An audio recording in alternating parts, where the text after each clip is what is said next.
जय हिंद साथियों। आज की क्लास हमारा इतिहास पे होने वाली है और यह जो विषय हमने स्टार्ट कर रहे हैं यह आपके लिए बहुत ही फ़ायदेमंद होने वाली है, क्योंकि इस क्लास का नाम ही हमने दिए हैं टॉनिक बैच यानी कि टॉनिक क्लास। इस टॉनिक क्लास के मदद से आप किसी भी प्रकार के एक स्टूडेंट हैं, चाहे आप एसएससी की तैयारी करने वाले हैं, बीपीएससी की तैयारी करने वाले हैं या बीएसएससी की तैयारी करने वाले स्टूडेंट हैं, सभी प्रकार के लिए, चाहे आप रेलवे की तैयारी करने वाले कैंडिडेट हैं, ये जो है सो ऑल कैंडिडेट के लिए, चाहे आप जिस भी प्रकार के गवर्नमेंट एग्ज़ाम की तैयारी कर रहे हैं उन सभी के लिए यह जो है सो क्लास आपका सफिशिएंट रहने वाला है। तो इसलिए हमने इस क्लास का ही नाम दे दिए हैं टॉनिक क्लास यानी कि टॉनिक बैच। और यहाँ से हम इतिहास की जो है सो जर्नी स्टार्ट करेंगे और इतिहास से हम समझेंगे कि किस प्रकार से जो है सो तमाम प्रकार के क्वेश्चन एग्जाम में देखने को मिल जाती है और कौन कौन से वो क्वेश्चन इंपॉर्टेंट बनती है, उन सारी जो है सो हम सेलेक्टेड क्वेश्चन इंपॉर्टेंट क्वेश्चन के बारे में बातें करने वाले हैं। तो इसलिए इसका नाम दिया गया है टॉनिक बैच। ध्यान में रखिएगा इस चीज़ों को। और चलिए स्टार्ट करते हैं इस टॉनिक बैच की। जो पहला क्वेश्चन है आपका इतिहास से वो रहने वाला है। यहाँ पर पहला क्वेश्चन, फर्स्ट क्वेश्चन देख सकते हैं कि पुरापाषाण काल, मध्यपाषाण काल और नवपाषाण काल किस क्षेत्र में विकास हुआ। ये जो तीनों का तीनों पुरापाषाण काल, मध्यपाषाण काल और नवपाषाण काल जो देख रहे हैं ये पाषाण काल का फेज है। पाषाण काल इट मीन्स ये हुआ कि पाषाण का मतलब हुआ पत्थर, पाषाण का मतलब हुआ पत्थर, पत्थर मतलब समझ रहे हैं ना, जब कभी भी प्राचीन समय में जब मनुष्य जो है सो हथियार का उपयोग नहीं जानता था, लोहा का उपयोग करना नहीं जानता था, वो शिकार करने के लिए पूर्ण रूपेण से बड़ी बड़ी पत्थरों पे, छोटी छोटी पत्थरों पे डिपेंड हुआ करता था। उसी का जो है सो अपना औजार बना करके और उसके बाद शिकार किया करता था। उस फेज को हम लोग पाषाण काल कहते हैं। और इसी पाषाण को तीन भागों में बांट दिया गया है। एक जो वह पाषाण जो पुरापाषाण काल को नाम से जाना जाता है, दूसरे को मध्यपाषाण काल से और तीसरे को नवपाषाण काल के नाम से जाना जाता है। अब पुरापाषाण काल कहने का मतलब ये हुआ कि यह पुरापाषाण काल वह फेज रहा है जिसमें पत्थर बड़ी बड़ी आकार में रहा है। बड़ी बड़ी आकार में मतलब क्या कि इसको जो है सो टुकड़ा तब तक नहीं किया गया था। तो इस समय जो है सो इंसानों को यानी कि मनुष्य को शिकार करने में बहुत कठिनाई होता था, क्योंकि उसके पास कोई औजार भी नहीं हुआ करता था। और पत्थर भी अगर मान लेते हैं किसी को फेंक करके मारते हैं या फिर जो है सो लुढ़का करके उसके बाद ऊंचाई पे खड़े हो जाएंगे और लुढ़का करके पत्थरों को नीचे की ओर गिराएंगे। तो ये बड़ी बड़ी साइज में पत्थर भी है, तो इसको हम लुढ़का भी नहीं सकते, धकेल भी नहीं सकते हैं।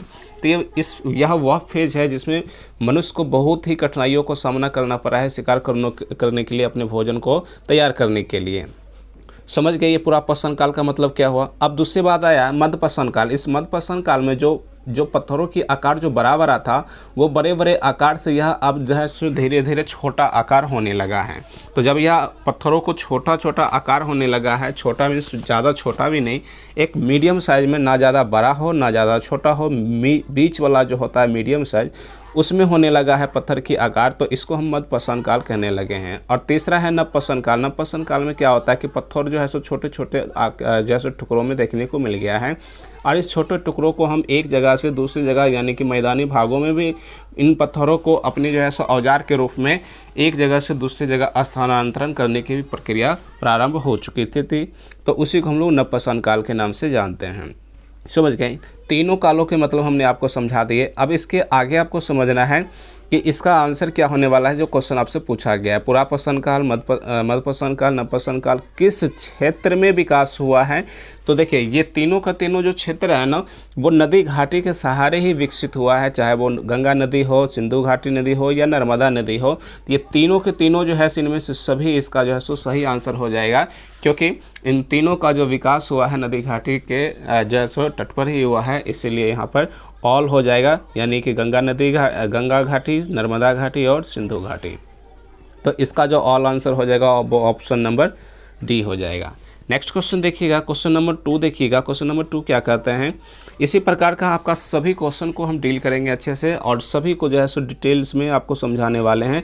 तो वीडियो को प्लीज़ पूरा देखिएगा, शुरू से अंत तक देखिएगा। फुल वीडियो को अगर वॉच करते हैं तो आपको जो है सो एक भी जानकारी जो है सो मिस नहीं होगा और आप जो है सो अच्छे से अपनी तैयारी को बेहतरीन कर सकते हैं। इतिहास का जो डर आपके मन में लगा हुआ है वो दूर हो जाएगा। और यहाँ पे सिलेक्टेड क्वेश्चन ही हम आपको बता रहे हैं। दूसरा क्वेश्चन देखिए कह रहे हैं, क्वेश्चन नंबर 2 कहता है कि दक्षिण पूर्वी राजस्थान की संस्कृति को क्या कहा जाता है। ध्यान में रखना है, यहाँ पे एक वर्ड का प्रयोग किया गया है। राजस्थान तो है, राज्य है राजस्थान, और इस राजस्थान की जो इलाका है जैसे कि ये वाला जो एरिया होती है ये राजस्थान का है। आप देखे होंगे गुजरात, राजस्थान, महाराष्ट्र ये सभी जो है सो किस साइड में पड़ता है, तो आपको वेस्ट में पड़ेगा। अब इस वेस्ट का नॉर्थ डायरेक्शन देखेंगे तो डायरेक्शन ऊपर नॉर्थ चली जाती है, नीचे साउथ चली जाती है। इस प्रकार से डायरेक्शन देखेंगे तो दाएं तरफ ईस्ट आता है और बाएं तरफ वेस्ट आता है। तो यहाँ पे कहा गया है कि राजस्थान के दक्षिण पूर्वी इलाका, तो दक्षिण पूर्वी कौन सा हो जाएगा इस डायरेक्शन के अकॉर्डिंग, तो आपको बताना है। दक्षिण मतलब नीचे की ओर आएगा, आप पूर्वी मतलब इस ओर जाएगा, लेकिन उधर पूरा का पूरा पूर्व नहीं जाना है, दक्षिण पूर्व मतलब इस बीच में आने वाला है ना। इस डायरेक्ट इस जो है सो राजस्थान की मैप के अकॉर्डिंग ये बीच में आने वाला है। जब बीच में आएगा तो यहाँ पे आपसे पूछा गया है कि यहाँ पे कौन सी संस्कृति, यहाँ की जो संस्कृति था उसको क्या कहा जाता है, तो इसी को आपको ध्यान में रखना है। इसी को क्या कहा जाता है, तो इसमें ऑप्शन दिया गया है कायता संस्कृति, प्रभाव संस्कृति या संवादना, है ना। तो इसका जो है सो सही आंसर हो जाएगा वो ऑप्शन नंबर डी हो जाएगा। आहार संस्कृति के नाम से इसको जाना जाता है। ऑप्शन नंबर सी देखिए क्या लिखा हुआ था, सवांदा संस्कृति। तो यहाँ पर जो इसका सही आंसर है वो ऑप्शन नंबर डी हो जाएगा, आहार संस्कृति। चलिए नेक्स्ट क्वेश्चन देखेंगे, क्वेश्चन नंबर 3 देखेंगे। ये क्या कहता है क्वेश्चन, इसको देखिएगा। पशुओं को पालतू बनाए जाने का प्राचीनतम साक्ष्य जिन 2 स्थलों से प्राप्त हुआ है वो प्राप्त होता है उस जगह का नाम बताना है जहां से पशुओं को पालतू बनाए जाने की साक्ष्य यानी कि कोई प्रमाण सबूत मिला है कि प्राचीन समय में जानवरों को पालतू बनाया जाता था। उस जो 2 जगहों के नाम बताए जहाँ से उसका प्रमाण मिला है। तो ऑप्शन जैसा कि आप देख सकते हैं, इस ऑप्शन के अकॉर्डिंग आपको बताना है कि इसका सही आंसर ऑप्शन नंबर ए होगा, बागौर और आदमगढ़। यहाँ से जो है सो क्या मिला है, तो पशुओं को पालतू बनाए जाने की साक्ष्य प्रमाण जो है सो मिला है। भीमबेटका यहाँ पे नहीं लगाना है, आपको ध्यान में रखना है, ये भीमबेटका नहीं होगा। यहाँ पर कौन सा हो जाएगा, तो बागौर और आदमगढ़, ये 2 जगह है जहाँ पे पशुओं को पालतू बनाए जाने की साक्ष्य मिला है। क्वेश्चन नंबर 4 देखेंगे। क्वेश्चन नंबर 4 कहते हैं उस स्थल का नाम बताइए जहां से प्राचीनतम अस्थायी जीवन के प्रमाण मिले हैं। प्राचीनतम अस्थायी जीवन, अस्थायी मतलब एक जो है सो एस्टेब्लिश्ड जो है सो जिंदगी जीना मानव ने शुरू कर दिया है, ऐसे जगहों के नाम बताना है, ठीक है, जहां पर ये प्रमाण भी मिला है। तो क्वेश्चन नंबर 4 है, इसका जो सही आंसर हो जाएगा वो ऑप्शन नंबर डी हो जाएगा, यानी कि मेहरगढ़ हो जाएगा। तो मेहरगढ़ से जो है सो प्राचीनतम जो है सो अस्थायी जीवन के प्रमाण मिले हैं, ठीक है। इसी प्रकार से आप सारे क्वेश्चन को बनाते चलिए मेरे साथ साथ। अगर आप लोग पहले से पढ़े हुए हैं तो आप जरूर कमेंट करके बताइएगा कि आपका कितना सही हो रहा है। क्वेश्चन नंबर 5 देखिएगा।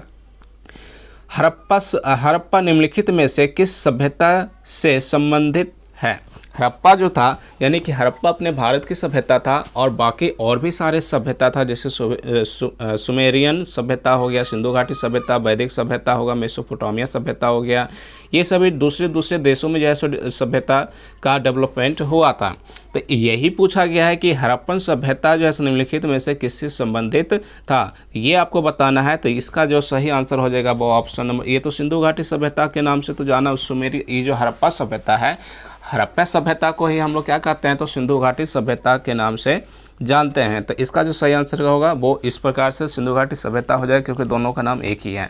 बाकी अगर कहता है दूसरे देशों में जो ऐसी कल्चर है, ऐसी सभ्यता है जिसके साथ हड़प्पा का व्यापार होता था, तो आपको ध्यान में रखना ये मेसोपोटामिया की सभ्यता हो जाएगा।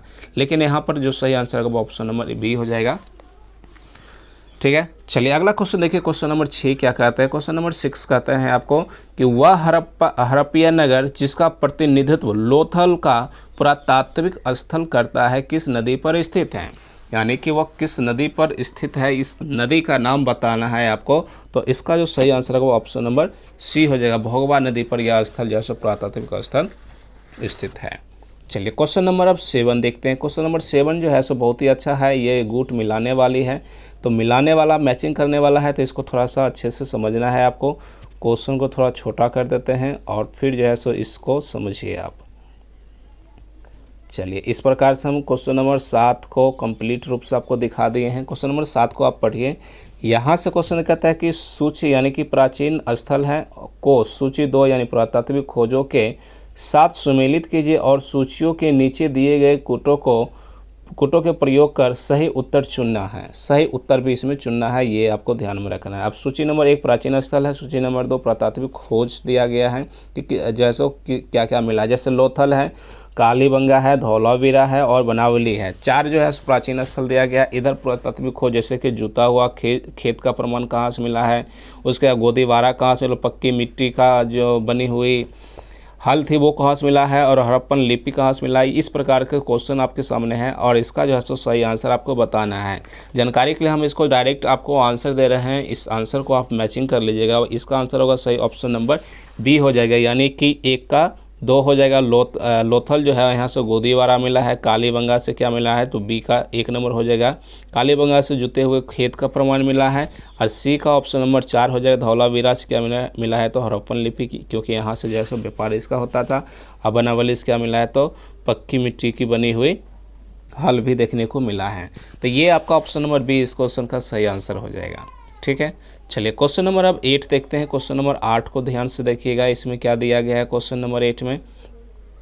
इस क्वेश्चन को पढ़िए। क्वेश्चन नंबर 8 कहते हैं हड़प्पा संस्कृति के निम्नलिखित स्थलों में कौन सिंध में अवस्थित है। कौन जो है सो सिंध में अवस्थित है ये आपको बताना है, यानी कि सिंध प्रांत में जो है सो कौन सी जगह स्थित है ये आपको बताना है।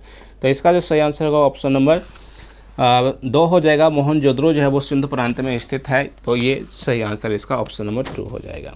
चलिए उसके बाद देखिए क्वेश्चन नंबर 9 की ओर हम लोग आ जाते हैं। क्वेश्चन नंबर 9 में क्या कहते हैं इसको समझिएगा। क्वेश्चन नंबर 9 यहाँ से देखिए, आपका क्वेश्चन नंबर 9 जो है सो यहाँ है, एक सेकेंड। ये क्वेश्चन नंबर 8 का ऑप्शन जो है सो इधर दिया गया है, तो इसका जो सही आंसर होता है वो ऑप्शन नंबर बी हो जाता है, यानी 2 और 3 हो जाता है, यहाँ पर ध्यान रखिएगा। अब क्वेश्चन नंबर 9 को देखते हैं। क्वेश्चन नंबर 9 में क्या कहते हैं, कहते हैं कि आयुर्वेद अर्थात जीवन का विज्ञान का उल्लेख सर्वप्रथम मिलता है। जीवन का विज्ञान का उल्लेख जो है वो सर्वप्रथम किसमें देखने को मिलता है ये आपको बताना है। तो इसका जो सही आंसर है वो ऑप्शन नंबर डी हो जाएगा, अथर्ववेद में देखने को मिलता है। अथर्ववेद में जीवन का विज्ञान का उल्लेख जो है सर्वप्रथम देखने को मिलता है। क्वेश्चन नंबर 10 देखिए। क्वेश्चन नंबर 10 क्या कहता है, इसमें कहता है कि प्राचीनतम विवाह संस्कार का वर्णन करने वाला विवाह सूक्त किसमें पाया जाता है। जो प्राचीनतम विवाह संस्कार का वर्णन मिलता है वो विवाह सूक्त किसमें पाया जाता है, किसमें मिलता है ये आपको बताना है। तो इसका जो सही आंसर हो जाएगा वो ऑप्शन नंबर क्वेश्चन नंबर 10 का ऑप्शन नंबर ए हो जाएगा। ऋग्वेद में ऐसा देखने को मिलता है, तो इसका जो सही आंसर होगा ऑप्शन नंबर ए हो जाएगा। ठीक इसी प्रकार से क्वेश्चन नंबर 11 को देखते हैं। क्वेश्चन नंबर 11 मिलान करने वाला है, ये भी बहुत ही अच्छा क्वेश्चन है, मैचिंग करने वाला, तो ध्यान से देखिएगा। कहता है कि निम्नलिखित 4 स्थलों में हुई बौद्ध संगीतियों का सही कालक्रम नीचे दिए हुए कूट से ज्ञात करें। अब सही जो कालक्रम इसका है, जो बौद्ध संगीति हुई थी, बौद्ध भिक्षुओं का या बौद्ध भक्तों का जो बैठक हुआ था उसके बारे में यहाँ पे पूछा गया है। तो सही कालक्रम क्या था उसके बारे में आपको बताना है। तो इसका जो सही आंसर हो जाएगा वो ऑप्शन नंबर यहाँ से डी हो जाएगा। ऑप्शन नंबर डी हो जाएगा, यानी 2 पहले कहाँ हुआ था तो राजगीर में हुआ था, फिर कहाँ हुआ था वैशाली में हुआ था, उसके बाद कहाँ हुआ था तो पाटलिपुत्र, और चौथे नंबर में कुंडलवन में हुआ था। तो इस प्रकार से जो है सो 4 कालक्रम है, 4 जगह है जहाँ पर जो है सो इसका बौद्ध संगीति हुआ था। ऑप्शन नंबर डी इस क्वेश्चन का सही आंसर हो जाएगा। चलिए नेक्स्ट क्वेश्चन देखते हैं। क्वेश्चन नंबर 12 क्या कहते हैं। 12 नंबर क्वेश्चन देखिएगा, तो इसमें कहते हैं कि निम्नलिखित में से कौन सबसे पूर्वकालिक जैन ग्रंथ कहलाता है। जो सबसे पूर्वकालिक, सबसे पहले जो जैन ग्रंथ है वो उसके बारे में बताना है कि वो कौन सी भाग है। तो इसके लिए ध्यान में रखना है कि 14 पूर्व हैं। कितने हैं तो 14 पूर्व हैं। ऑप्शन नंबर सी इस क्वेश्चन का सही आंसर हो जाएगा। अब क्वेश्चन नंबर 13 देखते हैं। क्वेश्चन नंबर 13 क्या कहते हैं कि ब्रावर की गुफाओं का उपयोग किसने आश्रय गृह के रूप में किया था। आश्रय मतलब जहाँ पे हम ठहर सकते हैं उसको आश्रय गृह कहेंगे। तो किसने आश्रय गृह के रूप में जैसे इसका प्रयोग किया है उसके बारे में आपको बताना है। तो इसका जो है सो आजीवक संप्रदाय है इसके, और इसलिए इसका आंसर जो सही होगा वो ऑप्शन नंबर ए हो जाएगा। आजीवकों ने इसका जो है सो प्रयोग किया था। क्वेश्चन नंबर 14 देखते हैं। क्वेश्चन नंबर 14 क्या कहते हैं। 14 नंबर क्वेश्चन में कहते हैं कि भारत में होम रूल आंदोलन किसने चलाया था। भारत में जो एक आंदोलन हुआ था जिसका नाम रखा गया था होम रूल। अब इस होम रूल आंदोलन को चलाने वाले व्यक्ति का नाम पूछा जा रहा है कि वो व्यक्ति कौन है जिसने होम रूल आंदोलन चलाया था। तो इसका सही आंसर ऑप्शन नंबर ए हो जाएगा, बाल गंगाधर तिलक एवं एनी बेसेंट ने जो है सो इस होम रूल आंदोलन को चलाया था। तो बाल गंगाधर तिलक एवं एनी बेसेंट इसका सही आंसर हो जाएगा। क्वेश्चन नंबर 15 देखते हैं। 15 नंबर क्वेश्चन में कहता है 6ठी शताब्दी ईसा पूर्व के 16 महाजनपदों के विषय में निम्नलिखित में से किस बौद्ध ग्रंथ में सूचना मिलती है। अब ये जो 6ठी शताब्दी ईसा पूर्व में 16 महाजनपद की जो विषय में लिखा गया है वो बौद्ध ग्रंथ के किस सूची में मिलता है, ये आपको बताना है क्वेश्चन नंबर 15 का। ठीक है, तो इसका जो सही आंसर हो जाएगा वो ऑप्शन नंबर डी हो जाएगा। अंगोत्तर निकाय में जो है सो इस चीज़ को 16 महाजनपदों का वर्णन देखने को मिलता है। तो ऑप्शन नंबर डी इस क्वेश्चन का सही आंसर हो जाएगा। अब चलिए क्वेश्चन नंबर 16 देखते हैं। क्वेश्चन नंबर 16 में क्या कहते हैं कि निम्न मगध राजवंशों को कालक्रमानुसार व्यवस्थित कीजिए। यानी कि कौन से राजा पहले आए, फिर उसके बाद कौन आए, फिर उसके बाद कौन आए, एक कंटिन्यूटी बना करके आपको बताना है कि कौन कौन से राजा पहले आए और उसके बाद कौन, उसके बाद कौन। इस प्रकार से क्वेश्चन आपसे पूछा गया है, तो इसका जवाब आपको देना है। इसमें देखिए सबसे पहले इसका जो सही आंसर को ऑप्शन नंबर बी हो जाएगा। यानी कि यहाँ पर 4 नंबर पहले है, फिर 1, 3 एवं 2। तो 4 में कौन सा है, यहाँ पर देखिए हर्यक वंश है, तो ये आपका जो है सो हर्यक वंश हो जाएगा। उसके बाद 1 नंबर में कौन है, नंद वंश है, तो नंद वंश आ जाएगा। 3 नंबर में मौर्य वंश है, तो मौर्य वंश। और 2 नंबर में शुंग वंश, यानी कि शुंग वंश जो है यहाँ पे सबसे लास्ट में आ रही है। तो इसका मैचिंग जो किया गया है वो ऑप्शन नंबर बी इसका जो है सो सही आंसर हो जाने वाला है। क्वेश्चन नंबर 17 देखिएगा। 17 नंबर क्वेश्चन क्या कहते हैं, इसको समझिए। 17 नंबर में कहते हैं कि मगध का कौन सा सम्राट